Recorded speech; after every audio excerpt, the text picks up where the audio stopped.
Fact of the matter is your training inputs will improve the stronger your hands and feet are, because then your body can actually do what it wants to do, what your mind where it wants to take it.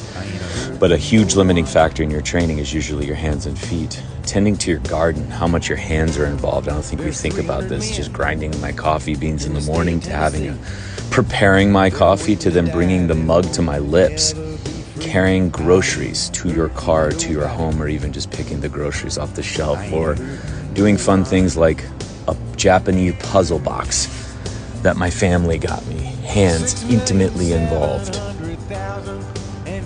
Wouldn't be able to enjoy that puzzle without the use of my hands.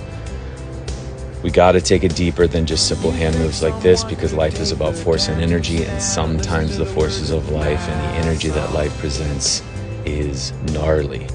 So we are going to go into the depths and movement choices for reinforcing and building resilience in the hands, as well as extending that to the feet.